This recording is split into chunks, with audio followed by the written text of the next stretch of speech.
உலகெங்கிலும் இருந்து இந்த நிகழ்வை பார்த்து கொண்டிருக்கின்ற சன் தொலைக்காட்சி நேயர்களுக்கு அன்பின் வணக்கம்.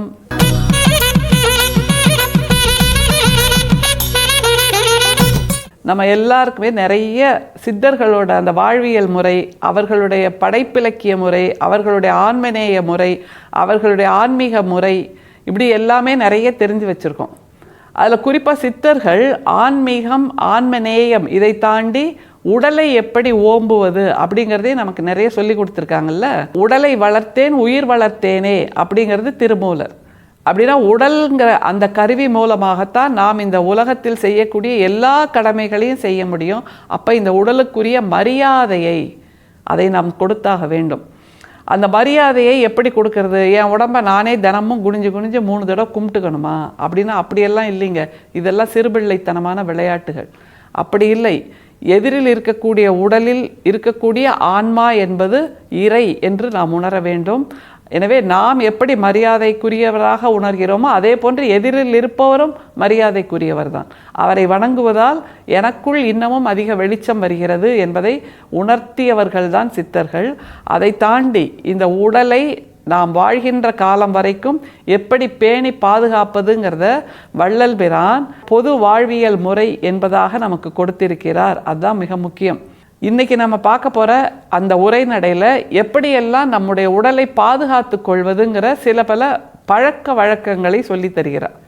முதல்ல பார்த்துடலாம், அதுக்கப்புறம் அதை பற்றிய விளக்கத்தை பார்க்கலாம். 6 மாதம் அல்லது 3 மாதத்திற்கு ஒரு தரம் வெள்ளை காக்கட்டான் முதலியவைகளால் விரேசனம் வாங்கி கொள்ளுதல். 4 மாதத்திற்கு ஒரு தரம் மறுக்காரை முதலியவைகளால் வமனத்திற்கு வாங்கி கொள்ளுதல். 1 வருடத்திற்கு ஒரு தரம் முள்ளி முதலானவைகளால் நசியம் செய்து கொள்ளல்.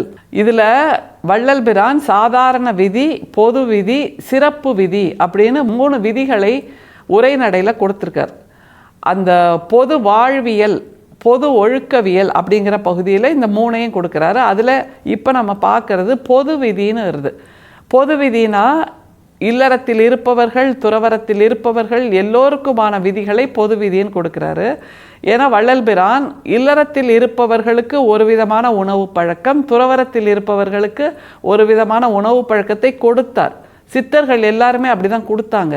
ஆனால் இப்போ உள்ள காலகட்டத்தில் துறவரம் என்று சொல்பவர்கள், ஞானி என்று சொல்பவர்கள், குரு என்று சொல்பவர்கள் தான் நம்மை விட லேவிஷான, அதாவது செல்வ வளமிக்க வாழ்க்கை உணவு முறையை வாழ்ந்து கொண்டிருக்கிறார்கள் அப்படிங்கிறதும் நமக்கு நல்லா தெரியும். ஆனால் இன்னைக்கு நம்ம பார்த்துட்ருக்கிற இந்த விதி பொது விதி. அப்படின்னா ஞானிகள், குருமார்கள், துறவரத்தில் இருப்பதாக சொல்லிக்கொள்பவர்கள், இல்லறத்தில் இருப்பவர்கள் எல்லோருக்குமான விஷயத்தை சொல்கிறாரு. அதை தவிர இப்போல்லாம் நமக்கு டாக்டர்கிட்ட போய் வயிறு சரியில்லை டாக்டர், ஒரு வாரமாக ஒரே கடபடான்னு இருக்குது அப்படின்னா டிடாக்ஸ் பண்ணணும் நீங்கள் அப்படின்னு சொல்லுவாங்க தெரியுமா? அந்த டிடாக்ஸை தான் வள்ளல் பெருமான் செந்தமிழில் கொடுக்கிறார், செம்மொழியான தமிழில் கொடுக்கிறார். அதை பாருங்களேன்.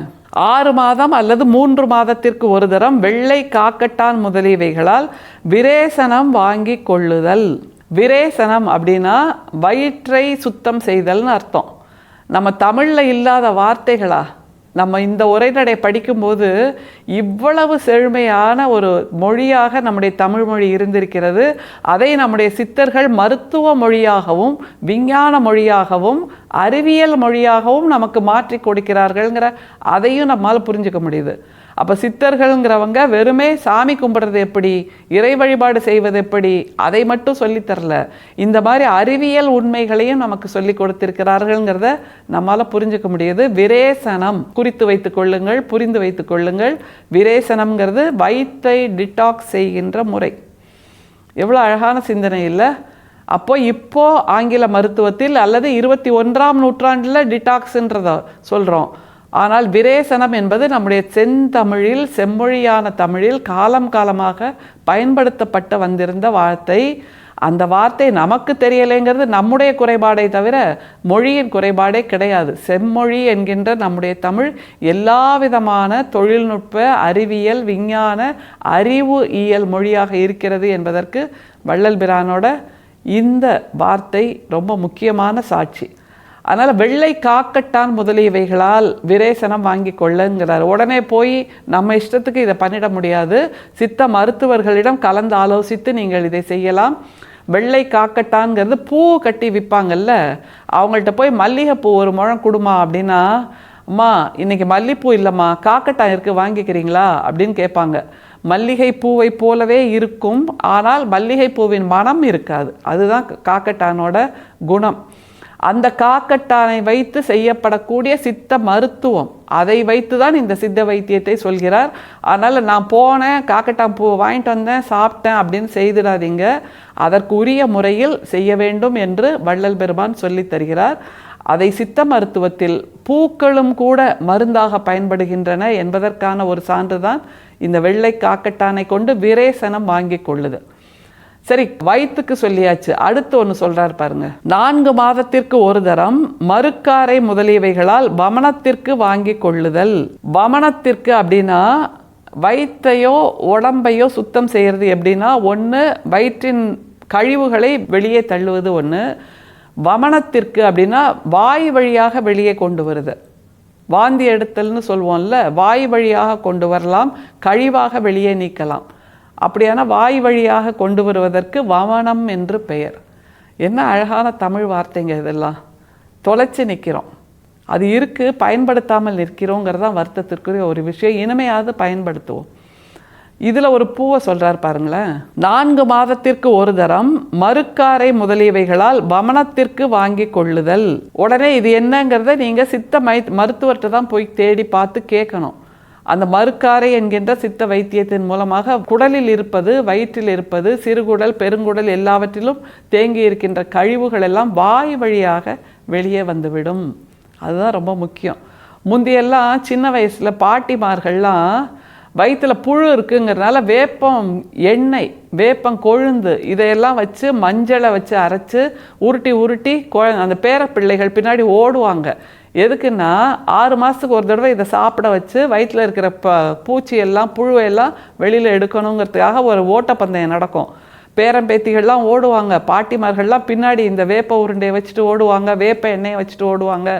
இப்போது அந்த மாதிரி வேலைகள்லாம் நம்ம செய்கிறதே இல்லை. இரவு பகல் எல்லா நேரமும் பிரியாணியை வாங்கி சாப்பிட்டுட்டு வயிறு சரியில்லைன்னு சொன்னால் எப்படிங்க, சரியில்லாமல் தானே போகும். அப்போது டிடாக்ஸ் பண்ணுகின்ற, கழிவாக வெளியே தள்ளுகின்ற, வாந்தி வழியாக வெளியே தள்ளுகின்ற அந்த முறைமையெல்லாம் தொலைச்சிட்டு நிற்கிறோம்.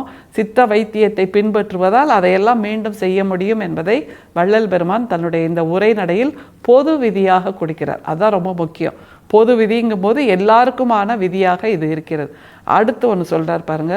1 வருடத்திற்கு ஒரு தரம் முள்ளி முதலானவைகளால் நசியம் செய்து கொள்ளல். முள்ளிங்கிறது ஒரு முள் வகை, அதனால் செய்யப்படக்கூடிய ஒரு கஷாயம் இல்லைன்னா மருந்து. நசியம் செய்து கொள்ளல்னா என்னது?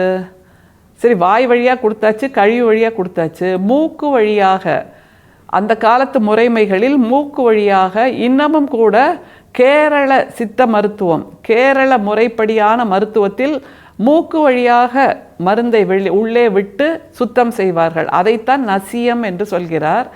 அதையும் செய்து கொண்டால் நம்முடைய உடம்பு அந்த கிராமத்துல எல்லாம் இன்னமும் சொல்லுவாங்க கலகலான்னு ஆயிடும் அப்படின்ட்டு. அந்த மாதிரியாக உடம்பு கனமாக இல்லாமல் ஆரோக்கியமாக உணர்வதற்கான சித்த வைத்திய முறைமையைத்தான் வள்ளல் பிரான் பொது விதி என்று கொடுக்கிறார்.